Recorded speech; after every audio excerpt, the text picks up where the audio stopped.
1.3. Le mouvement d'une particule chargée mobile dans un champ magnétique uniforme. Alors, on suppose qu'une particule qui porte une charge négative pénètre dans une région où il se trouve un champ magnétique B uniforme avec une vitesse V0. Dans ce cas-là, on a choisi que V0 est parallèle à l'axe des X. Le vecteur champ magnétique est parallèle à l'axe de OZ.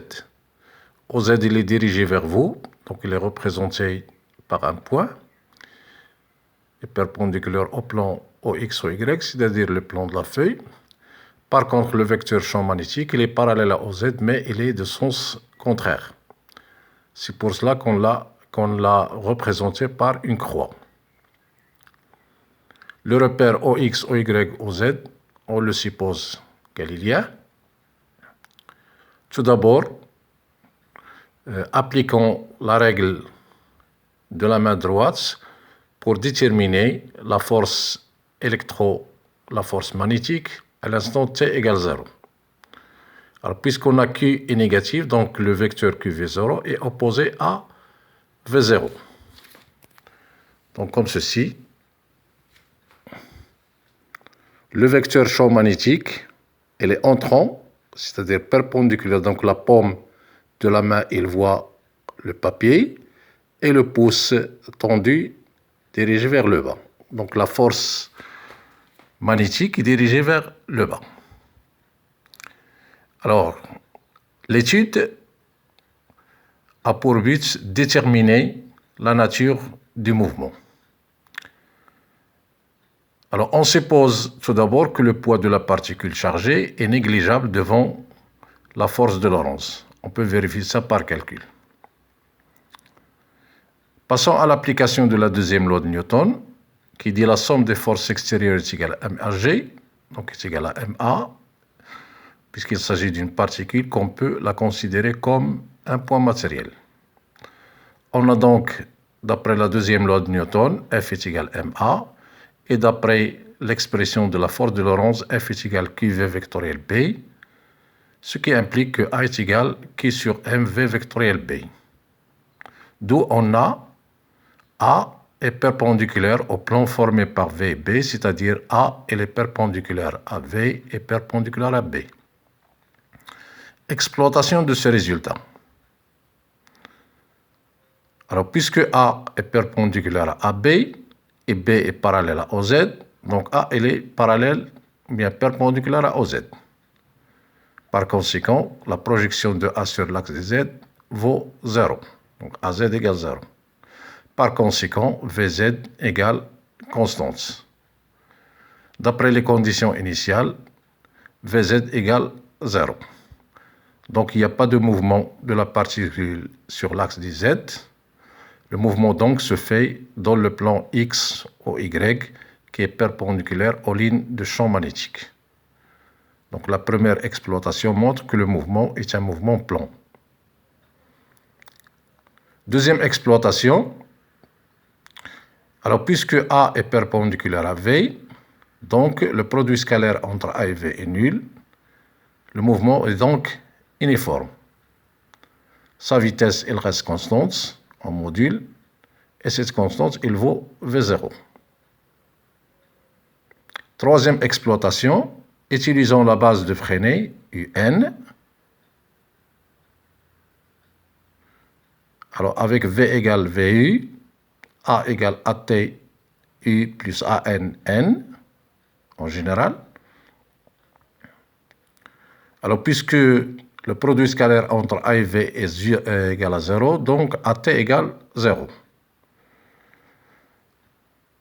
D'où A égale AN, et le module de A, à partir de l'expression vectorielle, donc il vaut valeur absolue de Q sur M, V, on la remplace par V0, B, et sinus de l'angle entre V et B, il vaut pi sur 2, donc sinus de pi sur 2 est égal à 1. AN égale V au carré sur ρ, avec ρ c'est le rayon de courbure. Et puisque V égale V0, donc on a n égale V0 au carré sur O. En faisant l'égalité entre les deux expressions, on tire le rayon de courbure qui est égal à mv0 sur le module de Q fois B égale à constante.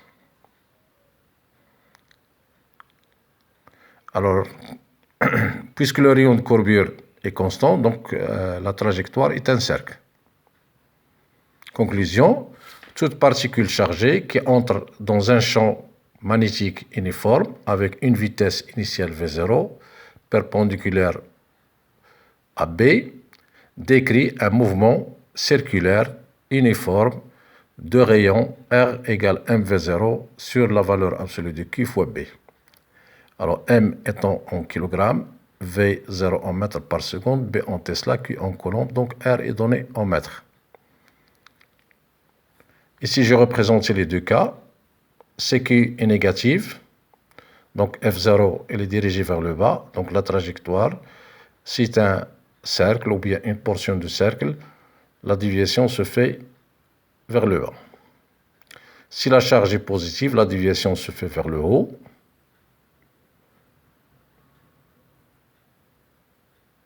Alors, dans les deux cas, F est toujours dirigé vers le centre de la trajectoire. On dit qu'il est centripète.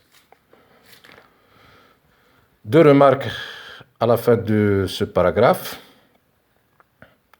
Le mouvement circulaire est un mouvement périodique. Donc, la période, il vaut la distance parcourue sur V0.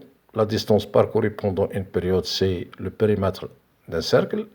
C'est 2πr sur V0 en remplaçant R par l'expression ci-dessous, ou bien ci-dessus.